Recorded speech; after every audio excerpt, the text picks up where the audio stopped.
안녕하세요. 향기설입니다. 이 시간에는 천지 창조를 통해 보이신 가르침들이라는 제목으로 하나님의 말씀을 묵상하겠습니다. 창세기 1장에 보면 하나님이 태초에 천지를 창조하시니라 라고 말씀하시면서 천지 창조의 내용들을 기록하고 있습니다. 그 천지 창조된 실제 내용들을 보면서 또 천지 창조된 내용들을 기록한 창세기 1장의 하나님의 말씀의 기록들을 보면서 우리에게 보이신 가르침들을 살펴보겠습니다. 참으로 기이하고 놀라운 가르침들이라고 아니할 수 없습니다. 이 창세기 1장의 말씀은 단순히 천지 창조에 대한 설명이라기보다도 거기에 더해서 물론 설명이지만은 거기에 또 다른 영적인 가르침들이 있다고 하는 포인트를 가지고 이 시간 하나님의 말씀을 묵상하고자 합니다.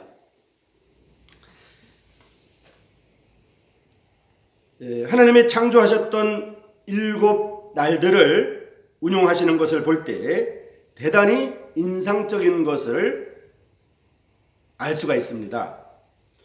또 매우 인상적인 모습들을 발견하게 됩니다. 매일매일 진전되고 나아가는 것을 볼 수가 있습니다. 진행되고 있는 것을 볼 수가 있습니다. 에베소서 2장에서는 새 창조가 그리스도 안에 있다고 말하고 있습니다. 우리는 그의 피조물이라고 말했습니다. 고린도후서 6장 17절에 따르면 그런즉 누구든지 그리스도 안에 있으면 새로운 피조물이라 이전 것은 지나갔으니 보라 새 것이 되었도다라고 말하고 있습니다. 하나님은 무언가 일을 시작하시고 계속해서 지키시는 것을 볼 수가 있습니다. 하나님은 하시는 일을 통해 무언가를 증거하고 계십니다. 하나님이 만드신 피조물이 어떻게 자라는가를 하나님은 많은 관심을 가지고 계십니다. 구원받은 이후에 우리가 하나님 앞에서 어떻게 자라는가 하는 것을 창세기 1장을 통해서 그 비밀들을 열어보는 것은 참으로 좋은 일입니다. 태초에 하나님이 천지를 창조하시니라 라는 말씀을 먼저 볼 수가 있습니다. 하나님은 넓은 하늘을 만드시고 아직 채우지 않으셨습니다. 아주 작은 점 같은 지구를 또한 만드셨습니다. 그래서 천지입니다. 하나님은 이 어마어마한 우주 가운데 지구를 만드심으로 지구 가운데 뭔가 하나님의 목적이 있다는 것을 보이셨습니다. 전 우주에 비하면 지구는 참으로 아주 작은 점이지만 하나님의 목적에 있어서는 대단히 중요한 부분을 지구가 차지하고 있습니다. 구원받은 이후에 이 방대한 우주에 있어서 우리가 하나님 앞에서 중요한 위치를 점하고 있다는 사실을 발견할 수가 있습니다. 그리스도인들의 삶이 지루하거나 실증난다는 것은 있을 수 없는 일입니다. 이 하나님의 창조의 목적에 부합된 삶을 살아가야 되는 그리스도인들이 지루하다고 하는 것은 있을 수 없는 일입니다. 하나님이 라는 말이 창세기 1장에서 반복되어 사용되고 있습니다. 구원받은 이후에 성경을 읽을 때마다 마음을 사로잡는 것은 하나님이라고 하는 하나님의 명칭입니다. 1절에 나오는 것처럼 창조하셨습니다. 하나님은 창조하실 때 그 마음에 목적을 품으시고 지혜와 지식을 가지고 창조하셨습니다. 그리고 하나님의 신은 수면에 운행하신다고 말씀하셨습니다. 이것은 수면 위에 성령님이 떠가는 것을 말하는데 그것은 곧 관심을 갖고 있다는 것을 말합니다. 성령님께서 우리의 삶을 보시고 우리에게 관심이 있다는 것을 절대 잊어서는 안 됩니다. 이 세상에서 성령님의 보호를 받지 않는 믿는 자들은 한 사람도 없습니다. 다음으로 하나님이 말씀하셨습니다. 여기서 하나님은 진리와 명령을 말씀하심으로 말미암아 나타내셨습니다. 그리고 하나님은 보셨습니다. 보시기에 좋았더라라고 말씀하십니다. 여러 번씩이나 하나님은 보시기에 좋았더라라고 말씀하셨습니다. 하나님은 우리를 보실 때 하나님이 계획하신 것이 어떤가를 보시고 그것이 하나님께 속한 것을 알고 계십니다. 구원받은 사람들을 볼 때 우리는 가치가 없다고 볼지 모르겠지만 하나님께서는 사랑하시는 자로 보신다는 것을 알아야만 합니다. 하나님이 보신다는 것은 보시는 그것이 얼마나 소중한가를 나타내는 것입니다. 그리고 하나님이 부르셨습니다. 하나님께서는 그리스도인의 삶이 어떻게 되어야 하는지를 말씀해서 서술하고 계십니다. 하나님이 부르신 이 거룩한 부름에 대해서 우리가 배울 필요가 있습니다. 왜냐하면 하나님이 원하시는 가운데 우리에게 어떤 성품을 주셨기 때문입니다. 거룩한 성품을 주셨기 때문입니다. 이제 4절에서 하나님께서는 나누시는 것을 볼 수가 있습니다. 이것은 좋은 의미의 나눔입니다. 7절에서 만드사, 하나님이 만드셨습니다. 창조와 만듦이라는 차이가 있습니다. 창조라는 것과 만듦이라고 하는 것은 차이가 있습니다. 창조라는 것은 목적을 가지고 창조한다는 의미인 것에 비해서 만든다는 것은 실제로 그것을 목적에 맞게 구체화시키는 것을 말하고 있습니다. 하나님의 영광을 위해서 하나님이 원하시는 대로 그것을 만들어내기를 원하신다는 것을 의미합니다. 하나님의 형상을 위해서 이 창조 가운데 하나님이 만드시는 것을 이상하게 생각할 필요가 없습니다.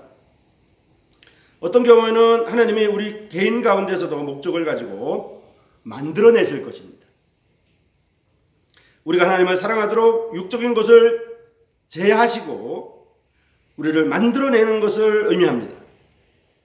우리는 하나님의 징계를 받을 때 하나님이 만드신 목적을 따라 참아내면서 나가야 됩니다. 왜냐하면 우리의 삶 속에 그것은 하나님을 위해서 소중한 일이 될 것이기 때문입니다. 무언가 만들려고 하는 것, 새롭게 만들려고 하는 것이기 때문입니다. 이렇게 이해하면서 주님의 징계를 받아들이는 것은 참으로 좋은 일일 것입니다. 주님은 우리를 다시 만들려고 하는구나, 뭔가 다시 만들려고 하는구나, 이런 관점에서 본다고 그러면 큰 위로가 될 것입니다. 17절에서는 하나님이 두어라고 하여 무언가를 두셨습니다. 이것은 하나님의 창조 가운데 어떤 것들을 하나님의 목적에 따라 두었다는 것을 말합니다. 이것을 통해서 하나님의 어딘가에 두셨다는 것은 하나님의 이름을 둘 곳을 두셨다는 것을 교훈받습니다.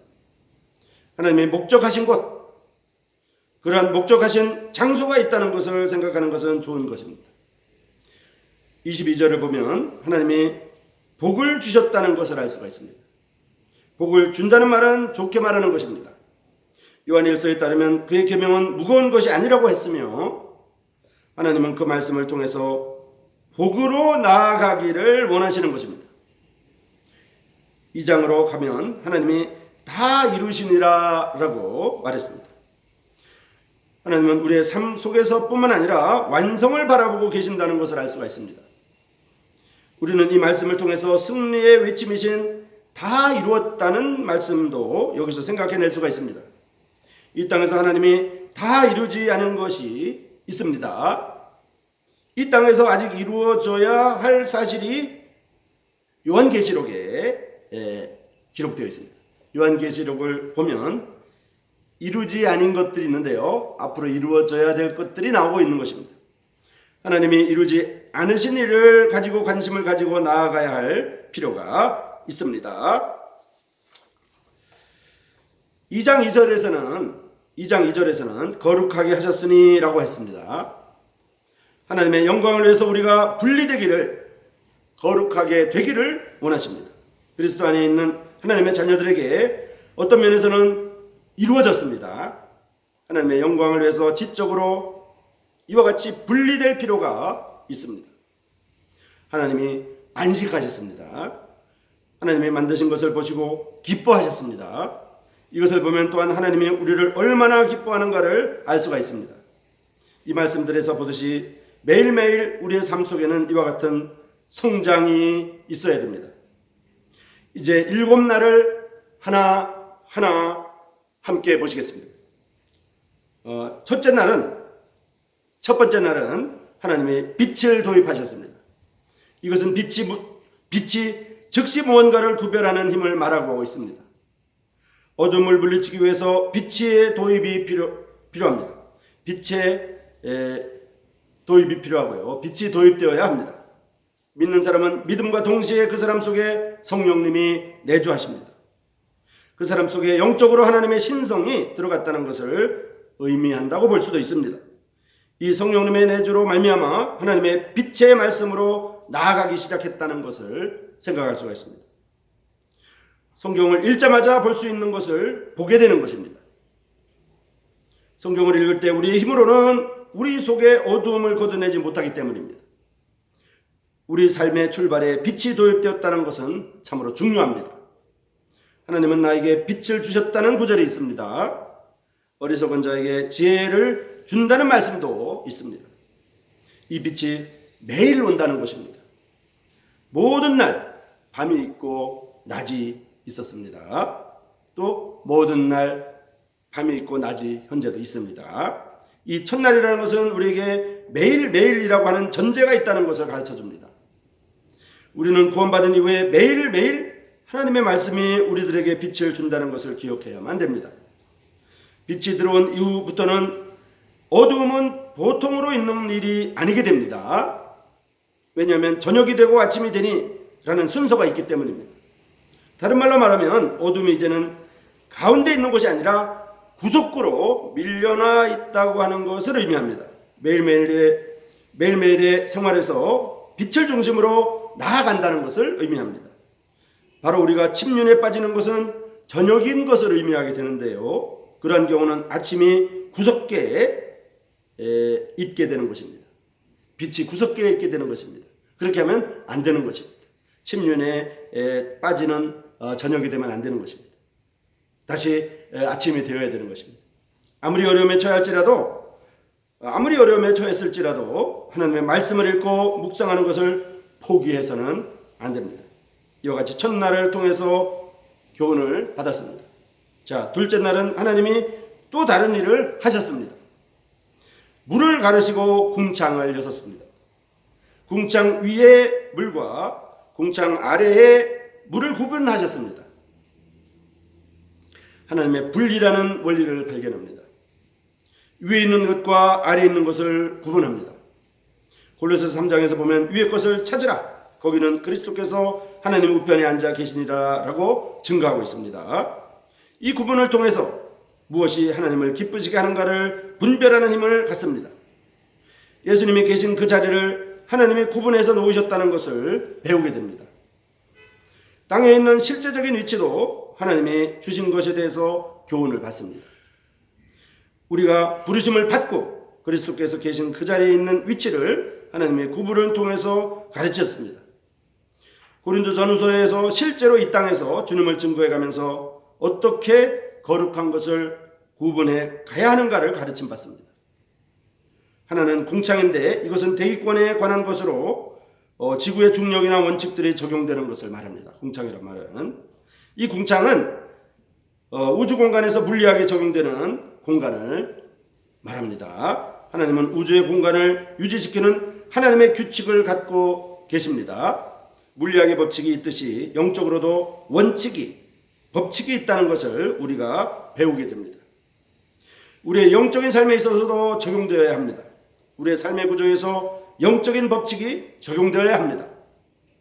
물리학에 있는 원칙을 절대로 무시할 수 없듯이 우리의 삶에서 영적인 원칙을 절대로 무시해서는 안 됩니다. 눈에 보이지 않는 원리가 있듯이 눈에 보이지 않는 기도의 원리가 있습니다. 우리 주위의 직장의 동료나 우리를 잘 아는 사람들은 기도하는 작은 소리 그 모든 기도들의 세세한 모습을 보지 못할 것입니다. 기도 소리는 하늘만 들을 것입니다. 하나님의 말씀이 우리 마음에 있습니다. 다른 말로 말하면 이 우주의 원칙들이 눈에 보이지 않지만은 작용하는 것처럼 주님이 하나님 보좌 우편에 계셔서 제사장 일을 하시지만 사람들은 절대로 보지 못합니다. 그러나 그것은 실제입니다. 다른 말로 말하면 기도는 구원받은 사람들에게 절대로 필요한 것임을 알 수가 있습니다. 바깥 세계에 보이지 않는 또 다른 하나의 원칙은 하나님의 말씀을 공부하는 것입니다. 영적인 부분과 생각 속에 하나님의 말씀을 공부하는 것은 발전을 가져다 줍니다. 하나님을 모르는 사람들에게 하나님을 이해하고 언급하도록 성경 공부가 힘을 줍니다. 하나님을 모르는 사람들에게 하나님을 이해시키고 하나님을 설명해 나가도록 하는 것이 이 성경 공부의 힘이라는 뜻입니다. 이제 둘째 날을 통해서 몇 가지 배울 수 있었습니다. 셋째 날을 생각해 보겠습니다. 9절과 11절에 하나님이 가라사대 라는 말이 2번 나와 있습니다. 바다가 나오는데 바다는 영적으로 쉼이 없는 곳을 의미합니다. 다니엘서와 요한 계시록에 나오는 바다는 쉼이 없는 곳이라는 것을 영적으로 배우게 됩니다. 절대로 안정이 없는 그리고 늘 불안한 그런 곳이라는 의미로 바다가 있습니다. 하나님이 바다의 물을 한 곳으로 모이게 하셔서 육지를 위협하지 못하도록 하셨습니다. 하나님의 안정을 위해서 이렇게 하셨습니다. 믿는 사람들이 때때로 왜 불안한가를 우리는 볼 수가 있습니다. 왜냐하면 믿는 사람들은 하나님의 말씀을 따라 한 곳으로 가야 하는데 여기저기 돌아다니면서 그렇게 여기저기 돌아다니게 되면 그 사람은 영적으로 안정을 얻지 못합니다. 바다의 물이 한 곳으로 모여서 땅이 드러나는 것처럼 구원받은 사람은 주님께서 모이라고 하는 그곳에서 모여야 합니다. 교회가 형성이 되면 안정되는 것입니다. 바울은 말하기를 하나님의 교회를 진리의 기둥과 터라고 말합니다. 진리의 기둥과 터이며 하나님의 집이라고 말했습니다. 믿는 사람들이 말씀을 따라 모이고 세워지고 증거하는 것이 소중하다는 것을 배울 수가 있습니다. 땅이 나타났고 풀이 나고 씨 맺는 채소가 나오는 것을 또한 볼 수가 있습니다. 땅이 드러났을 때 풀이 났고 풀이 뿌리를 내렸을 때 열매를 맺었다는 사실입니다. 하나님은 이와 같이 셋째 날 하신 일에서 씨 맺는 채소나 뿌리 내리는 것을 드러내셨습니다. 4가지가 나타나는데 뿌리, 열매, 꽃 그리고 그 씨가 나타났습니다. 뿌리는 땅 아래에 있습니다. 열매는 뿌리가 내렸다는 증거입니다. 꽃은 주님을 위한 우리의 아름다움이며 씨는 재생산하는 능력을 나타냅니다. 이와 같이 셋째 날에서도 교훈을 얻을 수 있었습니다. 4번째 날에는 하늘의 빛을 만드셨습니다. 우리가 이와 같이 구분되어서 모였다면 이번에는 하늘을 올려다 보는 것입니다. 교회는 개인적인 집단이 아닙니다.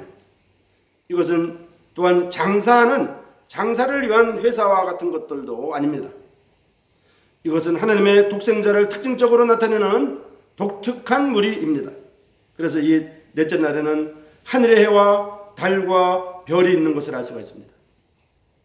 낮에 해가 비칠 때 낮에 달이 있어도 달이 보이지 않는 것은 교훈적입니다. 해는 그리스도를 나타낸다고 하면 달은 교회를 나타내기 때문에 해가 드러날 때 달은 보이지 않듯이 그리스도가 드러나고 교회는 보이지 않는다는 교훈을 받을 수가 있겠습니다.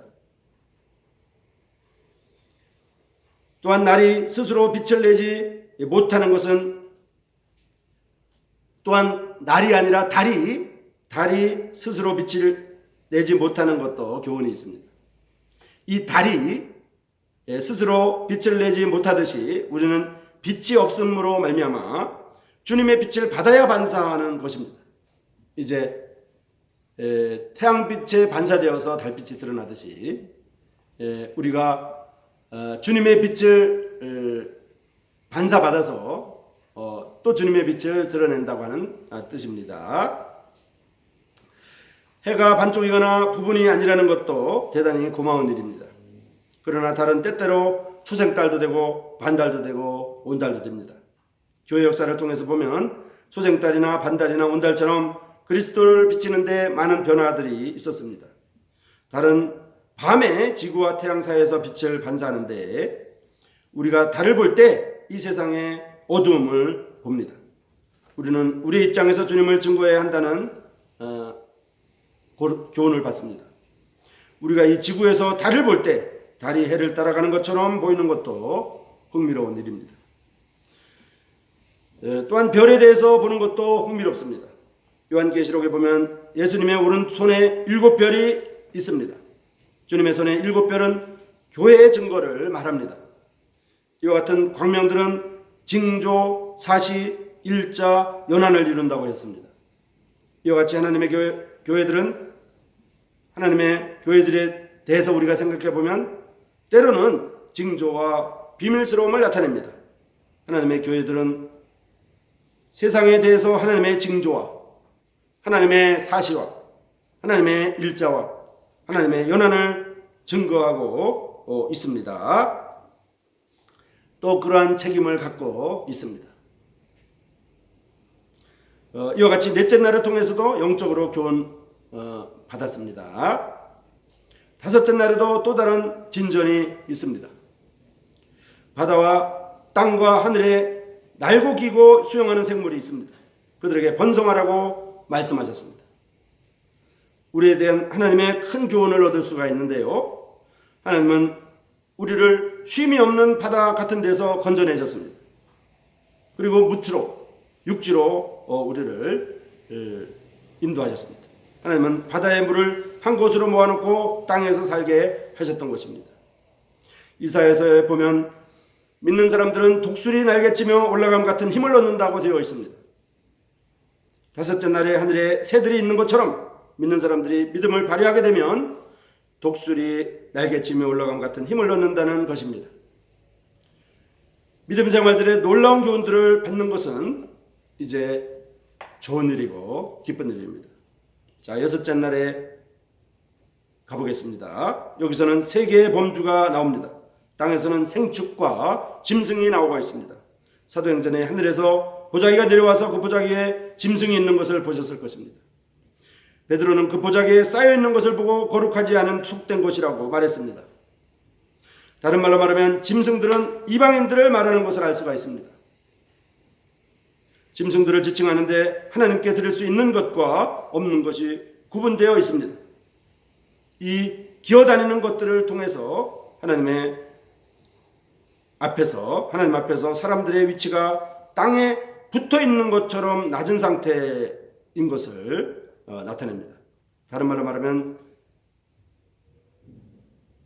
짐승들을 길들이기에 어려운 것처럼 짐승들을 길들이기가 어려운 것처럼 사람들도 하나님 앞에 길들지 않는 어려움이 있다는 것을 가르치고 있습니다. 여섯째 날에 하나님의 형상을 따라 사람을 만드셨습니다. 신약 성경에서는 사람들은 하나님의 형상을 따라 지음 받는 것을 가르침 받고 있습니다. 로마서 8장에서 사람을 하나님의 형상을 본받게 하기 위해서 만들었다고 합니다. 그래서 이 피조물들이 그 아들과 같이 닮기를 하나님이 원하시는다는 것을 알 수가 있습니다. 그리스도인들의 성장의 단계를 볼 수가 있습니다. 그리스도인이 성장해야 되는 이유를 발견하는 것입니다.